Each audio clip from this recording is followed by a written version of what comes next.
Hey, well, I just want to say thank you guys for having me today. It truly is a blessing to be able to just share a lot of the wisdom and knowledge that God's given me throughout my career, throughout my life with you guys. So I just want to say thank you guys for allowing me to come talk to you today. If you have questions or anything afterwards, come find me. I'll give you my personal number. My goal when I do these types of things, guys, is to help you guys develop along in whatever journey that God has you guys on. So I just want to say thank you guys for letting me be here. It's truly just a blessing to be talking to you guys today. So as Chad said, I'm going to share a little bit about my testimony, what I do for work, what do we do in life. So I'm originally born and raised in Des Moines, Iowa. I moved out to Oklahoma about 2.5 years ago. God brought me out here, and I didn't know that I needed to be here, but I definitely did, and I couldn't enjoy it more than I have been. So I started in the fitness industry about 17 years ago. I was folding towels at a 24-hour fitness, and today, by God's grace, I'm the director of health and wellness for the state's largest self-funded program. So I do health and wellness initiatives for about 150,000 people. So I work for United Health, and I help Oklahoma, which is currently sitting at the third most obese state in the country, get a little bit more fit. So yeah, so that's what we're trying to do from a career standpoint. I've done everything. I've trained everything from every pro athlete you can think of to grandma and grandpas. I've owned gyms, and then I switched over to corporate wellness about 6 years ago so I could get a bigger outreach of people. I mean, when you're training people day in, day out, it's great, but you're kind of a small segment there. So I wanted to get into bigger and help more people. So I got into corporate wellness. I got some young kiddos too, so allow me a little bit of flexibility to also do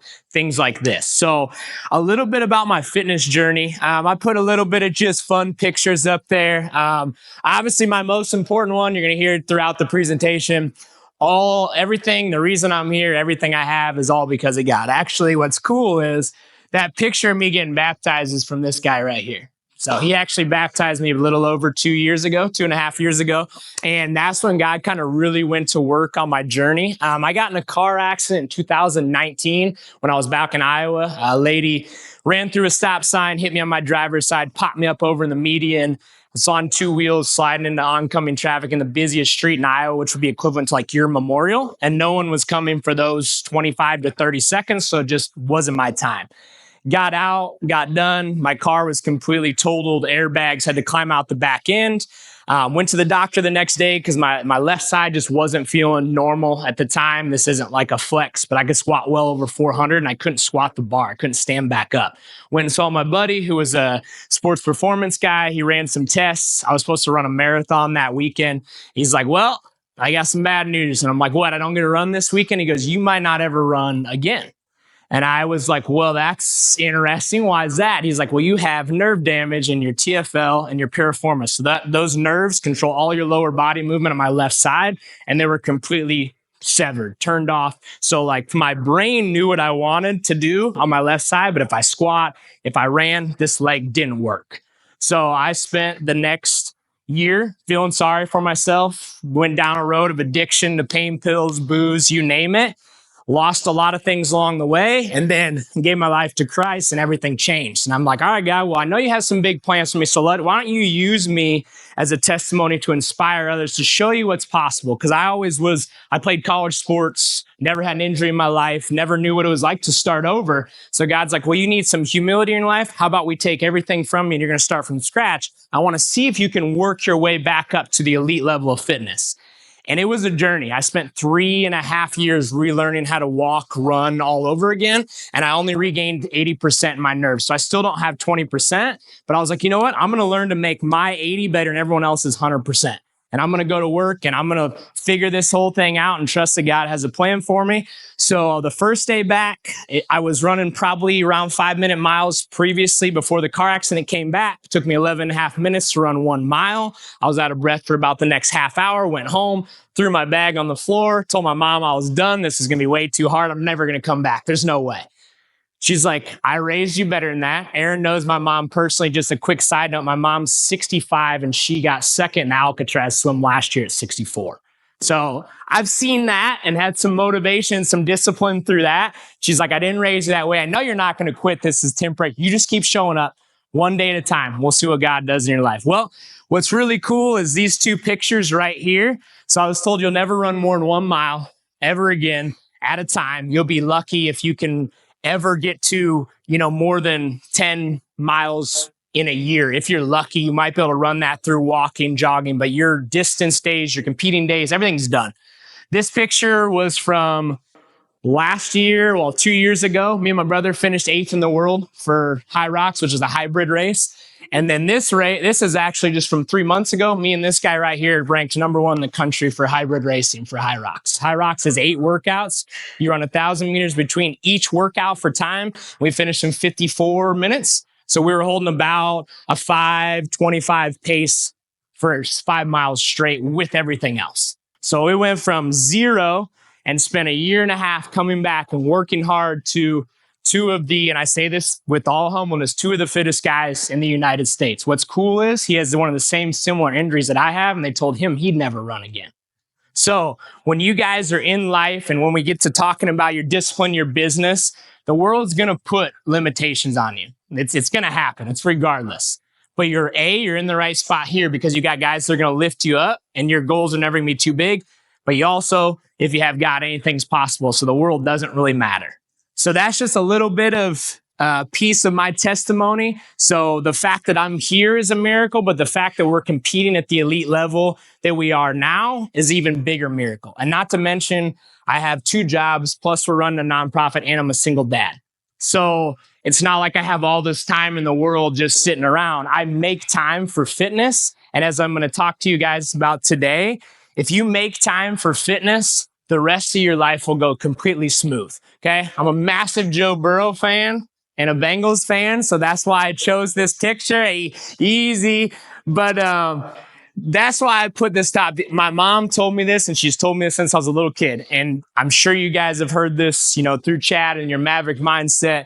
But the only limits you have are the ones you're going to put on yourself. And that is something that I've lived by. She's told me that my entire life, and I've stood by that, and I've walked it out and lived it out from there.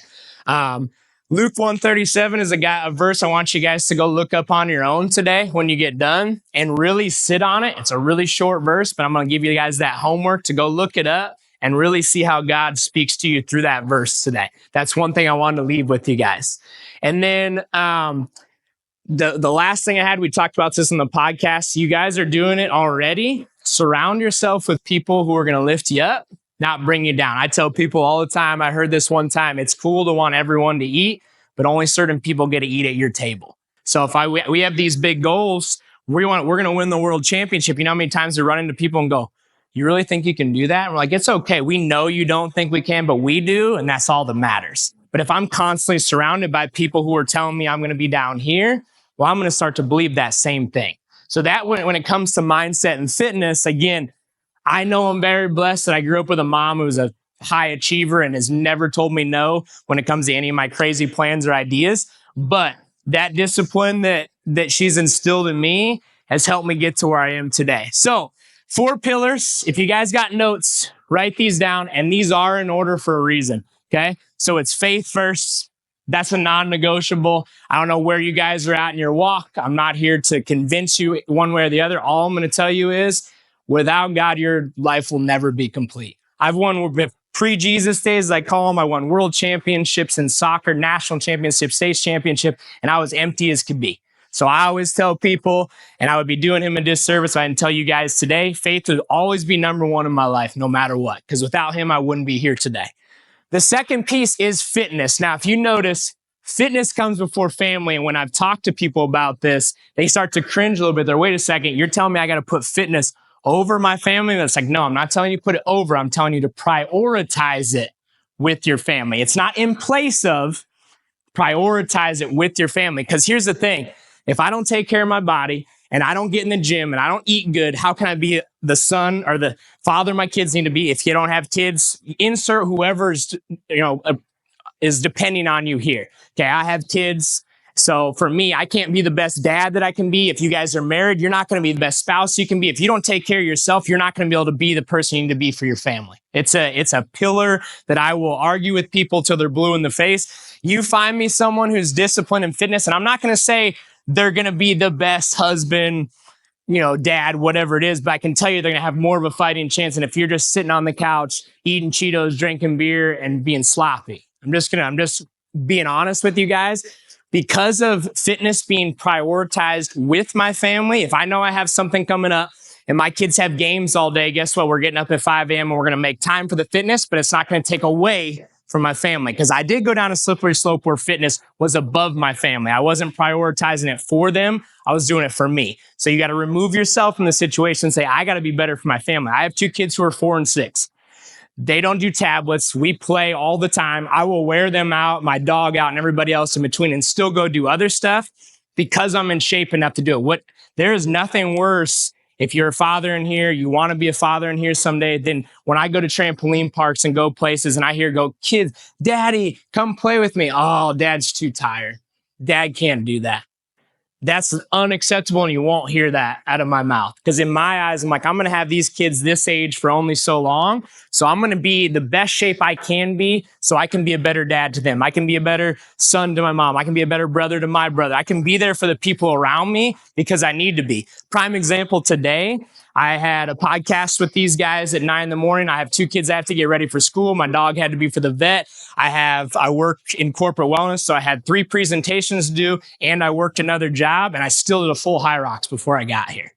But if I'm not disciplined in that fitness area, I can't handle the rest. But for me, the rest of life's easy because prioritizing fitness, I have energy, I have stamina, I can handle all these things, and I can wake up and do it again tomorrow. If I'm tired and filling my body with crappy food and not working out, none of these rest of these things are going to fall in order. So it's faith, fitness, family, and business. If you have these things in order, and people are like, well, you guys are in here, a lot of entrepreneurs, you're driven. You're like, well, my business is important. I can promise you if 1, 2, and 3 are in order, 4 is going to be a piece of cake and you're going to thrive.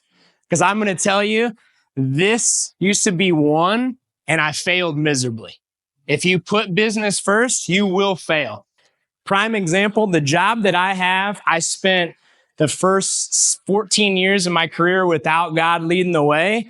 And I couldn't get to where I'm at today. When I got to Oklahoma, I had my finger on a job to accept a sales job, and I got a call from United Health, and they gave me my dream job at 35. I did nothing but put my faith in Him and in this order, and the rest came right to it. So I have my dream job at 35, but I got it when I started to prioritize this way.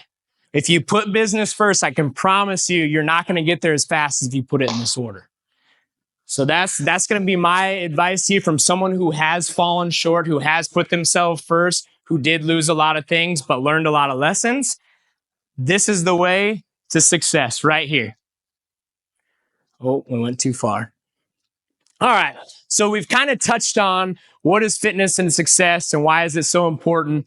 Every successful person is disciplined. The most successful prioritize their health and well-being. I can tell you my most successful and transformation clients are high-performing individuals. They're all CEOs, CFOs, business owners. All those people prioritize their health and wellness. I promise you across the board, most of my clients were wealthy entrepreneurs, CEOs, CFOs. They were my best client because to them, this was easy compared to everything else. So you need to prioritize your health and fitness. If you don't maintain your engine, the rest of your body's going to have problems. We use the car analogy. So if I'm filling my body up with crappy food and fast food and stuff like that, the rest of my body is going to be out of crap. I'm not going to be tired for business meetings. I'm not going to be sharp. So if you aren't disciplined in fitness and you don't take care of your health and wellness, the rest of your life is not going to be in order. Number 3, discipline and fitness sets you up for success. Not everything is going to be tangible. So what I mean by that is you might hit the gym for months at a time and not see anything tangible, but the long-term result of that, the little wins along the way, that's what you're going to see. Number 4, if you can push yourself when no one's forcing you to, everything's a cakewalk. Me and Aaron go to Crunch every Monday and Thursday and put ourselves through some of the worst workouts you've ever seen. Nobody's forcing us to be there. No one's making us be there. We can leave whenever we want to. But if I can do hard stuff that no one else is forcing me to do, then imagine what I can do in the rest of my life, in business and family. I know you guys are business driven. I can promise you, if you can go put yourself in some uncomfortable positions in the gym and through fitness, the rest of your life is going to be a breeze. Let's see. We're going to keep going. I think that doubled up that slide. There we go. All right. So where do we start? So when I give these things a lot of like presentations, a lot of people go, well, it's easy for you, even though they know I started back over from zero. You're already motivated. So it's like, well, how do I get there in fitness? Where do I even begin? Some of you guys might work out. Some of you might somewhat work out and you're kind of figuring out where to go. So I just put some fun pictures. These are my whys, guys. These are my whys. This is why I do it. I got my buddies I compete with. That's my husky Joey. Yes, he's named after Joe Burrow. And then those are my kiddos. So my kiddos are my number one why. So fitness is a non-negotiable because if I slack off, now I'm not going to be able to be the dad that they need me to be. If you don't have kids, if you're not married, find a different why. Whether it's I'm going to be better for my business, I'm going to be better for if I'm in a relationship for my spouse, whatever it is, you guys have to find a why that's going to drive you to be in shape. Otherwise, like today, I only stopped home twice and it was to get my husky out and take him to the vet. In the morning, I packed a bunch of protein bars, some caffeine, some hydration. It was all in my bag. So I was set up to not be eating fast food and doing all this stuff, which would be easier. But that's a discipline that you have to create over time. I know a lot of people, there's a lot of stuff going on with a lot of social media. Everyone's a TikTok expert on how to get in shape. So I try to keep it really simple. If you exercise 5 days a week, eat whole foods, take a rest day, and prioritize intensity, endurance, and nutrition, you're going to get to where you want to be. You guys can look online and find all these TikTok superheroes who have a million different ways we're going to get fit and tell you everything under the sun. This is bad. Don't eat this. Don't eat that. At the end of the day, guys, eat whole foods, move, and prioritize that nutrition over everything, and everything else will fall into place. The other piece I put in there is accountability. When it comes to fitness and health and wellness, you have to have accountability partners. So me and Aaron work out together. We have another little group. You guys have to have a community like you do here when it comes to health and wellness. Like this is great for business, but what do you have for the gym? Find a buddy, find someone that's going to keep you accountable, go to the gym with them and challenge each other. There's days where when we're not doing partner workouts together, we compete against each other. And there's days when I show up and I don't want to push myself to the max. And then I got this guy chirping in my ear nonstop about how he's going to beat me. And I'm going to tell everyone if I beat you, blah, blah, blah, blah. And I'm like, gosh dang it, as much as I want to punch him right now, this is leveling me up. And so every time that we go in there and compete, I can't slack off because I'm accountable with him and vice versa. So you have to have accountability partners when it comes to fitness, not just business. So I recommend in here, whether it's in here, out there, find some people and compete with them on a daily basis.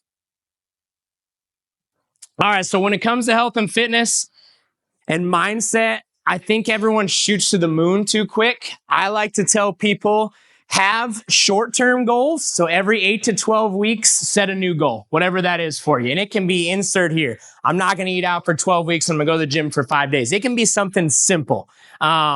It can be super specific. It can be something you struggle with. I talked to one of the guys in here that was having a shoulder injury. So maybe his goal is for the next 4 weeks, I'm going to rehab this shoulder and I'm going to get back to a point where I can do all the workouts I was going to do before. Perfect. Stay on those small goals, but you also need to have a big goal. And that's why this is capitalized. So every single year, I set a health and fitness goal that scares the crap out of me. Last year, it was a 50-mile run was what I was going to tackle. Scared the crap out of me. That was the goal I set. We went and did it. This year, we set a goal to win the world championships. First out of 750,000 people, it's 2 dudes from Oklahoma.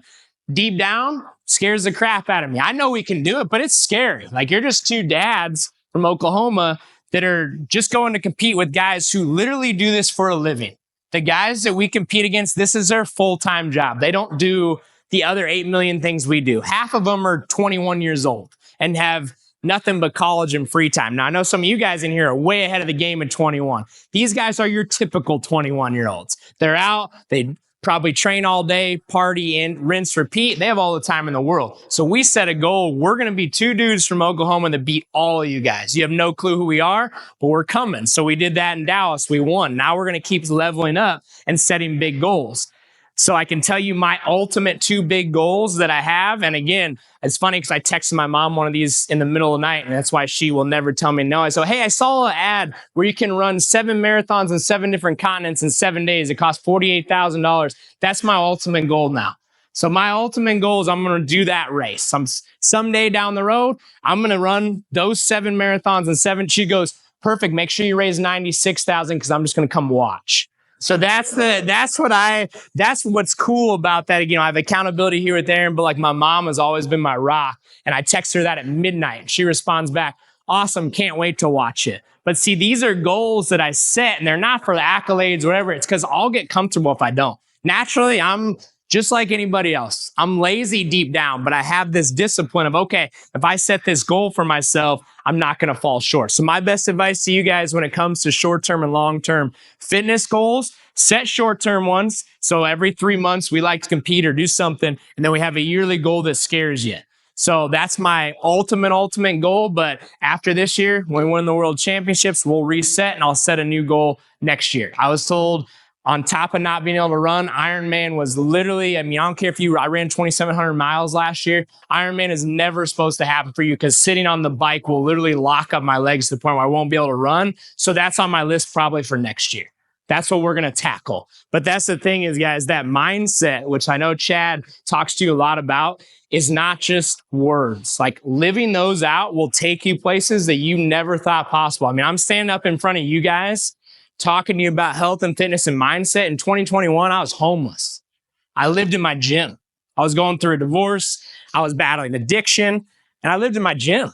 Now I'm up here talking to you guys about health and fitness and mindset. I have a home to go to. I have all these things that God's blessing with, but I also worked for him. Like another piece of that too is like, yes, you can have faith, but you have to work hard. Like I didn't just sit there and pray and sit on the couch. I went out and I trained over and over and over and over again. Not guaranteed with anything, but I'm like, I feel like if I keep doing this, I'm eventually going to get to where I'm going. So I'm telling you guys, standing in front of you as no different than any of you guys, I was homeless literally 3 years ago. And now I'm here talking to you guys because I just refuse to give up. So that's why fitness is so important, is because if I didn't have that mindset in fitness, I wouldn't be as driven in other areas of my life. So my question for you guys, what's next? So when you get, a lot of times you hear stories, you hear testimonies, you might be pumped up, and then you go back out in the real world. So my takeaway for you guys is when you leave here, have some accountability on what you're going to do next.